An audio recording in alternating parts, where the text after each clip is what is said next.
بسم اللہ الرحمن الرحیم۔ ہمارے چینل میں خوش آمدید۔ ہمارے چینل کو سبسکرائب کریں۔ شروع کرتے ہیں آج کی کہانی۔ تمہاری جیسی لڑکی میرے کمرے تک تو پہنچ سکتی لیکن میرے دل تک نہیں۔ ابھی بھی وقت ہے، فیصلہ کر لو۔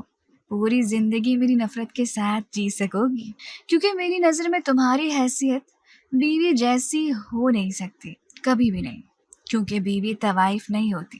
پاشا کی غصے اور نفرت سے بھری آواز پلوشا بہت آرام سے سن رہی تھی اور پھر انتہائی محبت سے جواب دیا، میں تمہارے دل تک رسائی نہیں چاہتی، تمہارے کمرے تک ہی بہت ہے۔ پاشا نے غصے اور بے بسی سے سامنے دیوار پر پنچ مارا اور فون کال کاٹ دی۔ پلوشا نے فون ایک سائڈ پر رکھا اور خود کو آئینے میں دیکھنے لگی۔ پیلے رنگ کی خوبصورت سے ڈریس میں وہ بہت حسین لگ رہی تھی۔ مائیوں کا ڈریس پہننے کے بعد اس نے تصویریں بنا کر پاشا کو بھیجی تھی، جسے دیکھتے ہی اسے غصہ آ گیا تھا۔ وہ پلوشا کو بار بار اپنی نفرت کا احساس دلا رہا تھا، لیکن وہ عجیب لڑکی تھی، اسے پاشا کی نفرت سے کوئی فرق نہ پڑتا تھا۔ پاشا سے شادی کرنا اس کا جنون تھا۔ ان دونوں کی عمروں میں 12 سال کا فرق تھا، لیکن پلوشا کی محبت کے سامنے اس فرق کی کوئی حیثیت نہ تھی۔ کمرے کا دروازہ کھول کر اس کی سہیلیاں کمرے میں داخل ہوئی۔ گلے ملتے ہوئے سب نے اسے مبارکباد دی۔ پلوشا بہت خوش تھی۔ نگینا نے حیران ہوتے ہوئے کہا، تم تو چھپی رستم نکلی، سر تو کسی کی طرف آنکھ اٹھا کر نہیں دیکھتے تھے، پھر تمہاری طرف کب اور کیسے متوجہ ہوئے؟ تم نے ہمیں ہوا بھی نہ لگنے دی۔ نگینا کی بات کا جواب دینے کے بجائے پلوشا ہنسنے لگی۔ تو نبیلہ نے بھی جلدی سے کہا، میں بھی یہی سوچ رہی ہوں کہ سر نے تمہیں کب پرپوز کیا اور تم اتنی جلدی مان کیوں گئی؟ ابھی تو تمہاری پڑھائی بھی مکمل نہیں ہوئی، کم سے کم پڑھائی تو مکمل ہونے دیتی۔ اب اس خوشی کے موقع پر یہ ساری باتیں کرنے کا کوئی فائدہ نہیں، ایسی باتیں کر کے مجھے پریشان مت کرو۔ پلوشا نے آئینے میں خود کو دیکھتے ہوئے کہا۔ پلوشا کی ماما نادیہ بیگم کمرے میں داخل ہوئی تو سب لڑکیاں خاموش ہو گئی۔ پلوشا کو دیکھتے ہی وہ محبت سے بولی، ماشاءاللہ ماشاءاللہ، میری بیٹی تو کوئی گڑیا لگ رہی ہے، اللہ تعالیٰ نظر بد سے بچائے۔ ماما کی تعریف سن کر وہ مسکرانے لگی۔ کب تک یوں ہی کمرے میں بیٹھی رہو گی؟ باہر سب مہمان انتظار کر رہے ہیں، لڑکیوں اسے لے کر باہر آ جاؤ۔ نادیہ بیگم نے پلوشا کی دوستوں کی طرف دیکھتے ہوئے کہا۔ پلوشا اپنے والدین کی اکلوتی اولاد تھی اور بہت لاڈلی بھی تھی، یہی وجہ تھی کہ بہت حد تک ضدی اور خودسر تھی۔ پلوشا کے والد شہر کے مشہور بزنس مین تھے، اللہ تعالیٰ نے بے پناہ دولت سے نوازا ہوا تھا، اسی لیے اپنی بیٹی کی ہر خواہش پوری کرنا چاہتے تھے۔ پورا گھر مائیوں کے فنکشن کے حساب سے خوبصورت پھولوں سے سجا ہوا تھا۔ شہر کے معروف لوگ اس شادی پر مدعو تھے۔ پاشا کے گھر میں بھی شادی کی تیاریاں عروج پر تھیں۔ چودھری فضل الدین کے اکلوتے بیٹے چودھری پاشا کی شادی کی خوشی میں حویلی کو کسی دلہن کی طرح سجا دیا گیا تھا۔ ایسا لگ ہی نہیں رہا تھا کہ رات ہو چکی ہے۔ حویلی کی سجاوٹ میں استعمال ہونے والی لائٹس ہر طرف بکھری ہوئی تھی، اس لیے رات کے وقت بھی دن کا گمان ہو رہا تھا۔ گھر میں افراتفری مچی ہوئی تھی۔ پوری حویلی میں مہمانوں کی خوب رونق لگی ہوئی تھی۔ ایک طرف ڈھول پیٹنے والے ڈھول پیٹ رہے تھے اور نوجوان لڑکے ڈھول کی تاپ میں بھنگڑے ڈال رہے تھے۔ اگر اس سارے منظر میں کوئی اداس تھا تو وہ پاشا ہی تھا، کیونکہ وہ اس شادی کے لیے تیار نہیں تھا، بلکہ وہ پلوشا کو پسند ہی نہیں کرتا تھا۔ اس نے کبھی سوچا ہی نہ تھا کہ اپنی ہی اسٹوڈنٹ سے شادی کرنا پڑے گی۔ اس کی اور پلوشا کی عمر میں 12 سال کا فرق تھا، لیکن اس چھوٹی اور معصوم لڑکی نے اسے ایسے ٹریپ کیا تھا کہ نہ چاہتے ہوئے بھی اسے شادی کرنا پڑی۔ پاشا نے اپنی تعلیم مکمل کی تو والدین بہت خوش تھے، لیکن اپنے آبا و اجداد کی زمینیں سنبھالنے کے بجائے اس نے اپنے لیے ایک نوبل پروفیشن کا انتخاب کیا، لیکن وہ نہیں جانتا تھا کہ یہی پروفیشن اسے لے ڈوبے گا۔ اس کی عزت والدین کی نظروں میں 2 کوڑی کی ہو جائے گی۔ وہ کالج میں لیکچرار بھرتی ہو گیا۔ تعلیم دینا اس کا شوق تھا۔ پلوشا اس کی اسٹوڈنٹ تھی، لیکن نہ جانے کب